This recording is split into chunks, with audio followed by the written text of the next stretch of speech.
يشفع عند حضرة طه اشفع لنا يا أوجه الشفعاء نظرت إلى بلاد الله جمعا كخردلة على حكم اتصالي مولاي صلي وسلم دائما أبدا على حبيبك خير الخلق كلهم.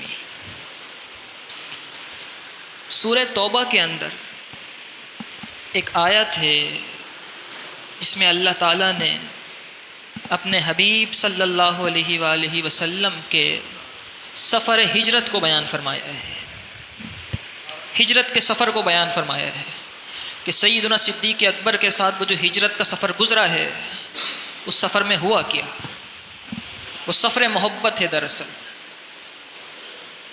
نبی پاک صلی اللہ علیہ وسلم کو حکم ہوا، اجازت دی گئی سفر ہجرت کی. نبی پاک صلی اللہ علیہ وسلم کے پاس، حضور کے پاس امانتیں تھیں مکہ کے لوگوں کی. کفار و مشرکین جو حضور پر ایمان لے کر نہیں آتے تھے اتنا ضرور مانتے تھے کہ یہ صادق بھی ہیں اور امین بھی ہیں، سچے بھی ہیں، اور ان کے پاس جو امانت رکھوائی جائے اس میں کمی بیشی نہیں ہو سکتی، اس میں کمی نہیں ہو سکتی. جانتے تھے یہ کفار امانتیں اپنے سرداروں کے پاس، ابو جہل اور ابو لہب کے پاس نہیں رکھواتے تھے، امانتیں رکھوانے کے لیے حضور کے پاس ہی آتے تھے. اب ہجرت کی اجازت ہوئی کہ آپ ہجرت کیجئے مدینہ کی طرف. تو نبی پاک صلی اللہ علیہ وسلم نے حضرت علی المرتضیٰ سے کہا، اے علی میرے پاس امانتیں ہیں اور مجھے ہجرت کی اجازت دی گئی ہے کہ ہجرت کرنی ہے، اب حکم آ چکا ہے، تم ایک کام کرو، رات کو میرے بستر پر سو جاؤ. یہ کفار میرے جان کے دشمن ہیں، تو میرے بستر پر سو جاؤ، صبح ہوگی امانتیں ان کے حوالے کر کے جن جن کی ہیں مستحقین کو دے کر پھر تم بھی مدینے چلے آنا. میں صدیق اکبر کے ساتھ مدینے چلا جاتا ہوں. اب وہ بستر جس پر مولا علی کو سونے کا نبی پاک صلی اللہ علیہ وسلم کہہ رہے تھے، کفار و مشرکین یہ پلاننگ کر چکے تھے کہ رات ہو تو نبی پاک صلی اللہ علیہ وسلم کو نعوذ باللہ من ذالک نقصان پہنچایا جائے. حضرت علی المرتضیٰ نے کہا، یا رسول اللہ آپ کہتے تو میں آپ کے بستر پر سو جاتا ہوں. حضور دوپہر کے وقت سیدنا صدیق اکبر کے گھر گئے اور سیدنا صدیق اکبر کو پوری بات بتائی کہ ہجرت کی اجازت ہو چکی ہے، تمہیں ساتھ چلنا ہے، اور حضرت مولا علی بستر پر رات کو سوئیں گے. اور ایک روایت میں یہ آیا کہ حضور نکلے ہی رات کے وقت تھے اپنے گھر سے. مولا علی بستر پر آرام فرما ہوئے، رات ہوئی، صبح ہوئی، سب کی امانتیں ان کے حوالے کی، پھر آپ بھی مدینے کی طرف چل پڑے. کسی نے حضرت علی سے پوچھا بعد میں، اے علی جس بستر پر آپ سو رہے تھے، اچھا اس رات پورے حضور کے کاشان اقدس کا حصار کیا کافروں نے کہ نبی پاک صلی اللہ علیہ وسلم کو نقصان پہنچایا جائے، حصار کیا گیا حضور کے گھر کا. تو کسی نے پوچھا، اے علی جس بستر پر آپ سوئے تھے اس بستر پر سونے والے کے تو اتنے خلاف تھے کہ سب کے سب کافر اور مشرکین مل چکے تھے، اور آپ کیسے سو گئے اس بستر پر؟ کیا آپ کو نیند آئی؟ تو مولا علی کہتے ہیں اس سے بڑھ کر نیند پوری زندگی میں نہیں آئی، نہ اس سے پہلے کبھی ایسی نیند آئی تھی، نہ اس کے بعد کبھی ایسی نہیں، کیونکہ وہ بستر نبی پاک صلی اللہ علیہ وسلم کا تھا. کسی نے پوچھا جان کی فکر نہیں ہوئی؟ جان کے دشمن تھے، آپ کو قتل کر دیتے، آ کے نقصان پہنچاتے، شہید کر دیتے. تو مولا علی نے کہا کہ دیکھو بات یہ ہے، نبی پاک صلی اللہ علیہ وسلم فرما کے گئے تھے، اے علی صبح جن جن کی امانتیں ہیں ان کے حوالے کرنا، پھر مدینے آنا. مجھے یقین تھا کہ صبح تک کوئی مجھے نقصان نہیں پہنچا پائے گا. جب حضور نے کہہ دیا صبح ہوگی، صبح دیکھو گے، امانتیں ان کے حوالے کرو گے جن جن کی امانتیں ہیں، تو اس کا مطلب یہ ہے ویسے تو لمحے کی بھی مجھے نہیں ہے کہ میں اگلے لمحے زندہ رہوں کہ نہ رہوں، لیکن حضور نے فرما دیا تھا کہ صبح ہوگی، امانت حوالے کرو گے، پھر مدینے آؤ گے، تو مجھے یقین تھا میں مدینے کا سفر بھی کروں گا. مجھے جان کی کیسے فکر ہو سکتی تھی. نبی پاک صلی اللہ علیہ وسلم چلے.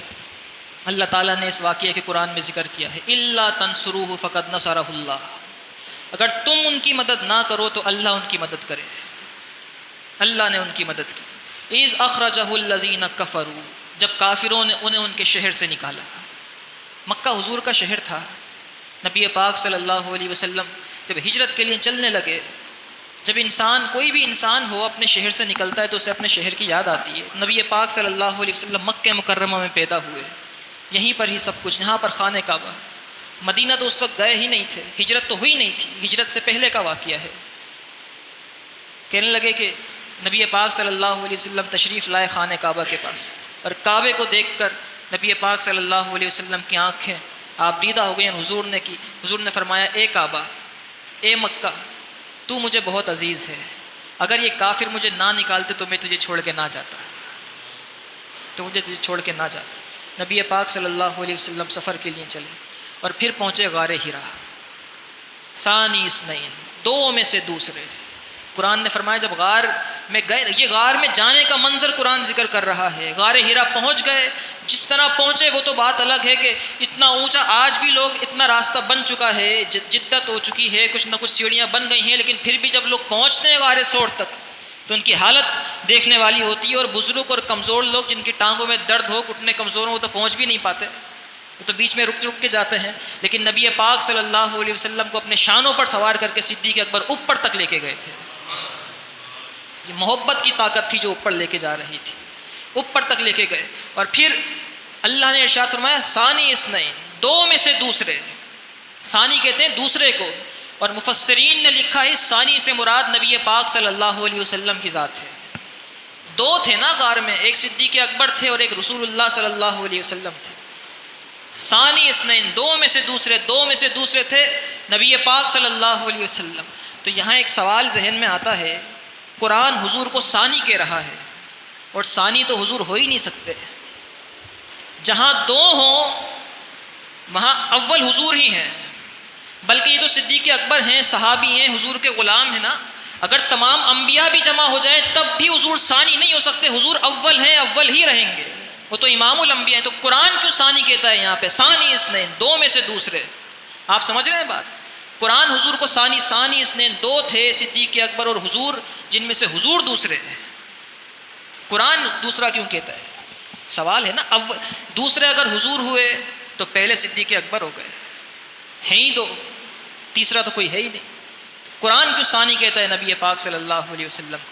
تو مفسرین نے یہاں بڑا پیارا نقطہ بیان کیا، انہوں نے کہا حضور اول ہی ہیں، ہر جگہ حضور ہی اول ہیں، حضور سے آگے تو بڑھ ہی کوئی نہیں سکتا مخلوقات کے اندر، وہ تو ہیں بادس خدا بزرگ توئی قصہ مختصر، وہ تو ہیں اول، لیکن یہاں حضور کو جو ثانی کہا گیا وہ یہ تھا کہ صدیق اکبر رضی اللہ تعالیٰ اپنی جان حضور پر لٹانے میں سبقت لے چکے تھے، اول حضور، اور یہ غار میں داخل ہونے کا، اور قرآن کا کوئی بھی لفظ حکمت سے خالی نہیں ہوتا، اس میں ہزاروں حکمتیں ہوتی ہیں۔ قرآن یہ بیان کرنا چاہ رہا ہے کہ جب غار میں داخل ہو رہے تھے تو اول صدیق اکبر تھے، ثانی نبی پاک صلی اللہ علیہ وسلم تھے۔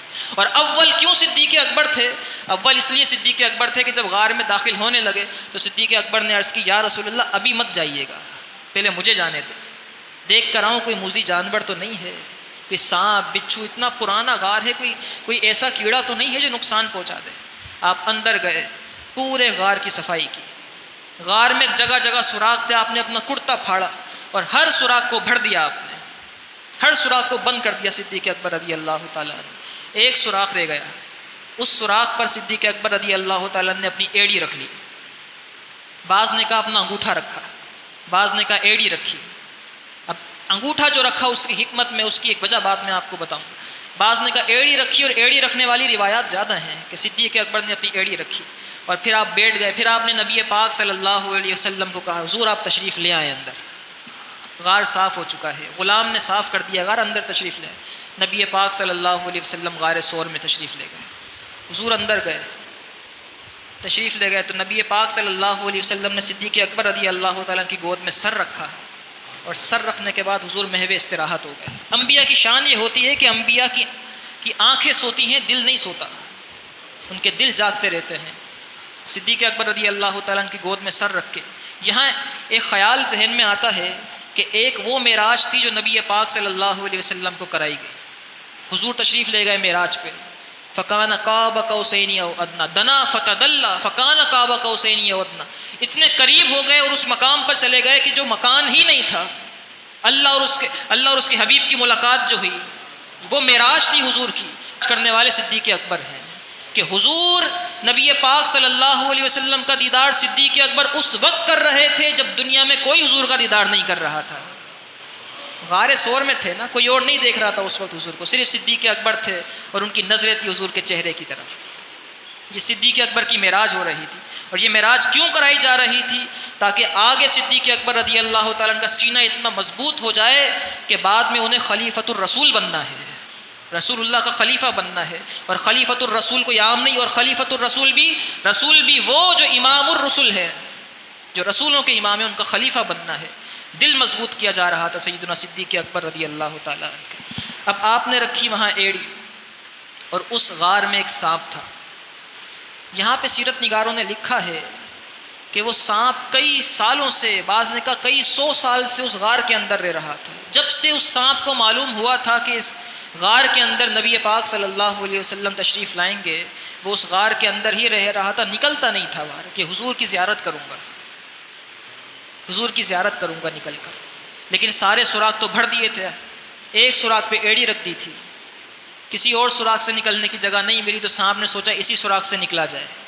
اس نے سیدنا صدیق اکبر رضی اللہ تعالیٰ عنہ کی ایڑی پر ڈسا، درد ہوا، لیکن سیدنا صدیق اکبر رضی اللہ تعالیٰ عنہ ہلے نہیں، جنبش نہیں فرمایا کہ میں اگر ہلوں گا تو نبی پاک صلی اللہ علیہ وسلم کا سر اقدس میری گود میں ہے، حضور کی نیند میں خلل آ جائے گا۔ صدیق اکبر ہلے نہیں، لیکن آنکھوں سے جب درد کی شدت ہوئی تو آنکھوں سے آنسو رواں ہو گئے، اور وہ آنسو جب نیچے گرے تو نبی پاک صلی اللہ علیہ وسلم نے فرمایا اے صدیق تمہاری آنکھوں میں آنسو کیسے؟ کس چیز کے آنسو؟ عرض کرتے ہیں یا رسول اللہ کافی دیر ہو گئی، سانپ ڈس رہا تھا، آپ کی نیند میں خلل نہ آ جائے اس لیے حرکت نہیں کی میں نے، لیکن اب درد بہت ہو رہا ہے اس لیے آنکھوں سے آنسو نکل چکے۔ نبی پاک صلی اللہ علیہ وسلم نے فرمایا دکھاؤ اپنی ایڑی۔ صدیق اکبر نے اپنی ایڑی دکھائی، حضور نے اپنا لعاب دہن لگایا، درد فوراً ختم ہو گیا، سانپ کے زہر کا اثر بھی ختم ہو گیا۔ لعاب دہن اللہ تعالیٰ نبی پاک صلی اللہ علیہ وسلم کے لعاب دہن اقدس کے صدقے میں تمام بیماروں کو شفا عطا فرمائے۔ وہ تو ایسا لعاب دہن ہے کہ اگر صحابی رسول کی آنکھ جنگ میں نکل کر باہر آ جائے، اور وہ صحابی رسول آنکھ ہاتھ میں لے کے حضور کی بارگاہ میں یا رسول اللہ آنکھ نکل گئی ہے، تو حضور وہ آنکھ واپس لگا دیں، لعاب دہن لگا دیں، تو دوسری آنکھ کی بینائی آخری عمر میں جا کر چلی گئی تھی، لیکن وہ آنکھ جو نکل کے باہر آ گئی تھی اس کی بینائی نہیں گئی تھی، کیونکہ لگائی حضور نے تھی، تو لعاب دہن حضور کا لگ چکا تھا۔ اب اس غار کے اندر جب اس غار کے دہانے پر پہنچے کافر، ڈھونڈتے ڈھونڈتے کافر پہنچے، اور سیدنا صدیق اکبر جو لے کر گئے اوپر کاندھوں پہ سوار کر کے نبی پاک صلی اللہ علیہ وسلم، اس کی ایک وجہ یہ بھی تھی، سیدنا صدیق اکبر نے عرض کی یا رسول اللہ ہم 2 ہیں، اور کافروں کو معلوم ہے کہ 2 افراد سفر کر رہے ہیں، اگر 2 قدموں کے نشان جائیں گے تو سمجھ جائیں گے یہاں سے 2 لوگ اوپر گئے ہیں، تو ایک کام کرتے ہیں میں چلتا ہوں تاکہ صرف ایک شخص کے ہی قدموں کے نشان بن سکیں، تو پھر ان کو یہ خیال نہیں آئے گا کہ 2 لوگ اوپر گئے ہیں، پھر میرا اور آپ کا ان کے ذہن میں تصور نہیں آئے گا، اس لیے آپ میرے کاندھوں پر سوار ہو جائیں۔ یہاں بھی حضور کی جان کی حفاظت کی فکر تھی، اوپر لے گئے، اور اوپر جانے کے بعد پھر کافر بھی آئے، ڈھونڈتے ڈھونڈتے پھیل چکے تھے، اور اعلان ہو چکے تھے کہ جو ڈھونڈے گا اس کو انعام ملے گا، 100 اونٹوں کا انعام رکھا جا چکا تھا، نہ جانے کیا کہ انعام و اکرام کی اعلانات ہو چکے تھے۔ کافر ڈھونڈتے ڈھونڈتے آئے اور آ کر دہانے پر پہنچ گئے اس غار کے، اور اتنے قریب آ گئے کہ سیرت نگاروں نے لکھا کوئی انسان کھڑا ہو اور یوں دیکھ رہا ہو تو اس کو کم دکھتا ہے، لیکن اگر وہ نیچے کی طرف نظر کرے اور کوئی غار ہو تو اس غار کے اندر اس کی نظر جا سکتی ہے۔ انسان جب کھڑا ہوتا ہے اور نیچے نظر کرتا ہے تو اس کی ایک حد نگاہ ہوتی ہے، تو اتنا قریب پہنچ چکے تھے کافر اس غار کے کہ سیرت نگاروں نے لکھا کہ نظروں کی حد نگاہ تک پہنچ چکے تھے، اگر کافر نیچے دیکھ لیتے تو سیدنا صدیق اکبر کے یا رسول اللہ صلی اللہ علیہ وسلم کے قدمین شریفین نظر آ جاتے ہیں، لیکن نہیں دیکھ سکے۔ کیوں؟ کیونکہ پہلے ہی بندوبست ہو چکا تھا۔ اللہ تعالیٰ نے 2 کبوتر بھیجے، ان دونوں نے آ کے غار سور کے دہانے پر انڈے دے دیے، اور مکڑیوں نے آ کے جالے بن دیے، اور 1 دفعہ نہیں 2 دفعہ جالا بنا۔ یہاں پہ حضرت علامہ قسطلانی علیہ الرحمہ نے لکھا 2 دفعہ مکڑی نے آ کے جالا بنا تاکہ کسی کو شک نہ ہو سکے کہ کوئی غار سے اندر گیا ہے، کیونکہ اگر کوئی اندر جاتا تو جالے ٹوٹ جاتے، اور یہ کبوتر کے انڈے بھی ٹوٹ جاتے۔ جب آئے نیچے نظر نہیں کر سکے، کہنے لگے کہ یہ تو مکڑی نے جالے دیے ہوئے ہیں، انڈے رکھے ہیں کبوتروں کے، اور بعض روایات میں یہ ہے کہ وہاں چھوٹا سا ایک درخت بھی اگ گیا تھا، اور وہ اتنا نرم درخت اگایا گیا تھا کہ اگر کوئی اس کو ہلا کے جاتا تو وہ درخت ٹوٹ جاتا۔ تو وہ درخت ہی ایسا اگا تھا کہ انہوں نے کہا یہ درخت بھی اتنا نرم و نازک اگا ہے، اگر کوئی اس دروازے کو پار کرے گا غار کے تو درخت بھی ٹوٹ جانا چاہیے، جالے بھی ٹوٹ جانے چاہیے، انڈے بھی ٹوٹ جانے چاہیے۔ لگتا یہ ہے کہ اندر کوئی گیا نہیں ہے، اتنا قریب پہنچ دوں۔ اور حضرت امام شرف الدین بوصیری علیہ الرحمہ نے یہاں فرمایا ہے نا، آپ نے لکھا ہے کہ ظن الحمامہ وظن العنکبوت علی خیر البریات لم تنسج ولم تہومی، یعنی کہ اس طریقے سے جال بنا مکڑی نے اور اس طریقے سے کبوتر نے انڈے دیے کہ کسی کو شک نہ ہو سکے، کسی کے گمان میں بھی نہ آ سکے کہ اس غار سے کوئی اندر گیا ہے۔ اور پھر جو حضور کی عزت کی حفاظت کرے، یہ حفاظت، یہ حضور کی جان اقدس کی حفاظت تھی نا۔ اللہ نوازتا کس طریقے سے ہے کہ آج حرم میں المواہب اللدنیہ بالمنہ المحمدیہ میں لکھا امام قسطلانی علیہ الرحمہ نے کہ آج حرم میں جتنے کبوتر ہیں وہ سارے کے سارے ان 2 کبوتروں کی نسل سے ہیں جنہوں نے آ کے غار ثور میں انڈے دیے تھے۔ اللہ تعالیٰ نے انہیں مدینے میں بسا دیا ہے۔ آپ جا کے دیکھیں، اللہ بار بار لے جائے تو مدینے میں بے شمار کبوتر دکھیں گے، لوگ وہاں پہ دانے ڈال رہے ہوتے ہیں، وہ سارے کبوتر ان 2 کبوتروں کی نسل سے ہیں جنہوں نے حضور کی حفاظت کی تھی۔ اللہ نے انہیں مدینے میں مسکن دے دیا ہے، مدینے میں انہیں گھر دے دیا ہے۔ اور پھر صدیق اکبر رضی اللہ تعالیٰ عنہ پہ کیا انعامات ہو رہے تھے وہاں پہ۔ نبی پاک صلی اللہ علیہ وسلم جب اتنے قریب پہنچ گئے اور کافروں کی آوازیں آنے لگیں بن بناہٹ کی باتوں کی کہ دیکھو اس غار کے اندر کوئی ہے کہ نہیں ہے، جالے بنے ہوئے ہیں، تو صدیق اکبر نے عرض کی یا رسول اللہ مجھے غم ہوتا ہے، حزن ہوتا ہے، خوف ہوتا ہے مجھے کہ کہیں یہ نقصان نہ پہنچا دیں۔ نبی پاک صلی اللہ علیہ وسلم نے ارشاد فرمایا لا تحزن ان اللہ معنا، قرآن کے اندر ہی آیت، غم نہ کرو اللہ ہمارے ساتھ ہے۔ ایک ہوتا ہے خوف اور ایک ہوتا ہے حزن۔ اللہ نے یہاں یہ نہیں فرمایا لا تخف ان اللہ معنا، خوف نہ کرو اللہ ہمارے ساتھ ہے۔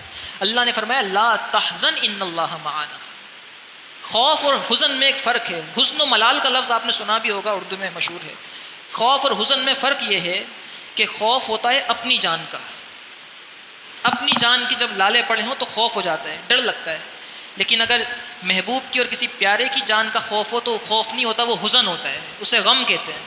تو یہاں صدیق اکبر کو خوف نہیں تھا اپنی جان کا، یہاں صدیق اکبر کو اپنی جان کا خوف نہیں تھا، بلکہ نبی پاک صلی اللہ علیہ وسلم کی جان اقدس کا حزن تھا۔ اسی لیے اللہ نے فرمایا، نبی پاک صلی اللہ علیہ وسلم نے ارشاد فرمایا لا تحزن، حزن نہ کرو، ان اللہ معنا۔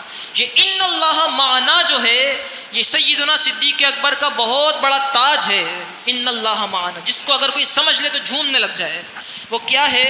وہ یہ ہے کہ نبی پاک صلی اللہ علیہ وسلم صدیق اکبر سے یہ کہہ رہے تھے کہ اے صدیق آج تم غار میں ہو، میرے ساتھ ہو، میرے چہرے کو دیکھ رہے ہو، کافروں کی فکر نہ کرو، غم نہ کرو، ان اللہ معنا، اللہ ہمارے ساتھ ہے۔ اللہ میرے ساتھ نہیں، اللہ ہمارے ساتھ ہے۔ نہ حضور نے یہ کہا کہ اللہ میرے ساتھ ہے اور میں تمہارے ساتھ ہوں، حضور نے فرمایا اللہ ہمارے ساتھ ہے۔ مطلب یہ تھا کہ جس طریقے سے اللہ کی معیت مجھے حاصل ہے، آج اس معیت کا قرب خاص تمہیں بھی حاصل ہو رہا ہے۔ جس طریقے سے اللہ کی بارگاہ میں میری رسائی ہے، آج اس رسائی کا سایہ تمہیں بھی مل رہا ہے۔ کیوں مل رہا ہے؟ کیونکہ نبی پاک صلی اللہ علیہ وسلم کی جان اقدس کی حفاظت کر رہے تھے۔ لوگ عجیب ہیں، سیدنا صدیق اکبر کی شان میں باتیں کرتے ہیں۔ میں تو ایک بات کہتا ہوں، یہ جو لوگ باتیں کرتے ہیں، گھوڑیاں بناتے ہیں اور یہ محرم کے دنوں میں نکالتے ہیں گھوڑے، دلدل اور ذوالجنا وغیرہ وغیرہ نکالتے ہیں، اس کے نیچے سے گزرتے ہیں نا، بچوں کو بھی گزارتے ہیں تمہارا مستقبل اچھا ہو جائے گا، عورتوں کو بھی گزارتے ہیں تمہاری شادیاں ہو جائیں گی، تمہاری نوکری لگ جائے گی۔ وہ گھوڑی کہ جو شبیہ بھی نہیں ہے صحیح سے صحیح امام حسین رضی اللہ تعالیٰ عنہ کی گھوڑی کی، اس کے نیچے سے یہ گزرتے ہیں اور پھر اپنے اپنے اعتقاد رکھے ہوئے ہیں کہ اس کے نیچے سے گزرو تمہاری عمر میں اضافہ ہو جائے گا، بیماری سے شفا مل جائے گی، نوکری لگ جائے گی، شادی ہو جائے گی، روزگار لگ جائے گا۔ اس طرح کے اعتقاد لے کے اس کے نیچے سے گزرتے ہیں یہ، تو ان کو یہ نظر آ جاتا ہے کہ وہ گھوڑی جو امام حسین کی گھوڑی کے مشابہ ہو، اس کے نیچے سے گزرنے سے چیزیں مل جائیں گی۔ انہیں یہ نظر نہیں آتا کہ وہ شخص جس کے کاندھے پر حضور سوار تھے اس کا مقام کیا ہوگا، جو غار ثور تک حضور کو لے کر گیا، جو نیچے تھا اور نبی پاک صلی اللہ علیہ وسلم کاندھوں پر تھے، جس گھوڑی کے نیچے سے گزر کے تمہیں چیزیں مل سکتی ہیں، صدیق اکبر کو کیا کیا مل سکتا ہے۔ اور پھر ان کا ایک اور اعتقاد ہے، یہ باتیں کرتے ہیں کھڑے ہو کے اور مجلسوں کے اندر صحابہ کرام علیہم الرضوان کی شان میں گستاخیاں کرتے ہیں۔ نبی پاک صلی اللہ علیہ وسلم نے ارشاد فرمایا اللہ اللہ فی اصحابی، میرے صحابہ کے بارے میں ڈرا کرو۔ اور ایک حدیث میں حضور نے فرمایا اگر تم میں سے کوئی احد پہاڑ کے برابر سونا خیرات کر دے اور میرا ایک صحابی ایک مد گندم، ایک مد جو ہے وہ خیرات کرے، مد جو ہے وہ کلو سے بھی کم ہوتا ہے، تو اس کا وہ گندم خیرات کرنا تمہارے سونے کے برابر، پہاڑ سے خیرات کرنے کے برابر نہیں ہو سکتا۔ یہ صحابی کی شان ہے، تو وہ تو پھر امام الصحابہ ہیں، حضور کے مصلی پر کھڑے ہو کے 17 نمازیں پڑھائی ہیں حضور کی موجودگی کے اندر۔ یہ کہتے ہیں کہ امام حسین رضی اللہ تعالیٰ عنہ کا جو حرم ہے، جو امام حسین کا مزار ہے، اس کے 40 میل کے فاصلے سے کوئی گزر جائے تو اس کی مغفرت ہو جاتی ہے۔ یہ ان کا اعتقاد ہے، ان کا عقیدہ۔ یہ جاتے ہیں زواری پہ جا رہے ہیں، چہلم پہ جاتے ہیں، زواری پہ جا رہے ہیں۔ ابھی بھی آپ دیکھیں گے بہت سارے جائیں گے رمضانوں میں، ایران جائیں گے، کبھی عراق جائیں گے، کبھی حضرت مولا عباس کے مزار پہ جائیں گے۔ 40 میل کے فاصلے سے گزر جاؤ، ان کا عقیدہ ہے۔ اہل سنت کی بات میں آپ کو بعد میں بتاؤں گا، اہل سنت کا عقیدہ کیا ہے۔ یہ کہتے ہیں امام حسین کے مزار کے 40 میل کے فاصلے سے کوئی گزر جائے تو اس کی بخشش ہو جاتی ہے۔ یہ ان کا عقیدہ ہے، ان کا عقیدہ ہوگا ان کے جیسا۔ لیکن ہم تو یہ کہتے ہیں کہ تم نے صرف 40 میل رکھا۔ ہم تو کہتے ہیں کہ اگر امام حسین کے 4000 میل کے احاطے سے بھی کوئی گزر جائے تو اس کی بھی بخشش اور مغفرت ہو جائے گی۔ ہم تو یہاں تک کہنے کو تیار ہیں۔ اس طرح کہتے ہیں سنی داستان اہل بیت، اور تم تو امام حسین کے احاطہ مغفرت کو اور اس بخشش کو محدود کر دیتے ہو نا۔ ہم تو کہتے ہیں امام حسین کے مزار کی جالیاں ایک بار کوئی دیکھ لے تو اس کی بھی اللہ مغفرت فرما سکتا ہے، اگر دل سے محبت کے ساتھ دیکھ لے۔ تو وہ ہیں امام حسین جن کے بارے میں تمہارا یہ عقیدہ ہے کہ اگر ان کے مزار کے 40 میل کے احاطے سے کوئی گزر جائے تو اس کی مغفرت ہو جاتی ہے، تو وہ صدیق اکبر ہیں اور وہ حضور ہیں، وہ نواسے ہیں اور وہ نانا ہیں۔ نانا کے احاطہ مغفرت کا عالم کیا ہوگا؟ جب امام حسین کی احاطے میں 40 میل تک گزرنے پر کسی کی مغفرت ہو سکتی ہے تو حضور نبی پاک صلی اللہ علیہ وسلم کے روضہ اقدس سے کتنا احاطہ ہونا چاہیے، اس میں سے کتنا گزرنا چاہیے۔ اور پھر وہ تو گزر گاہ ہے جہاں سے مغفرت ہوگی، جو جن کو سلائے ہوئے ہی قدموں کے اندر ہیں، جنہیں اپنے قدموں میں سلایا ہوا ہے، ان کی شان کا عالم کیا ہوگا۔ کاش کہ انہیں صحابہ کرام علیہم رضوان کی شان نظر آ جائے اور صحابہ کرام علیہم رضوان کے بارے میں یہ باتیں کرنا چھوڑ دیں۔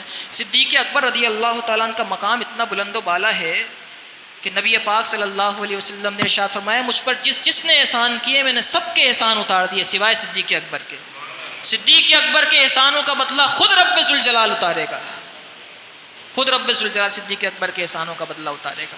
یہ ایک آیت ہے جس کی مختصر سی تفسیر ہم نے آپ کو بیان کی۔ اللہ تعالیٰ اور پھر جب وصال ہوا سیدنا صدیق اکبر کا، زندگی بھر ساتھ رہے تھے نا۔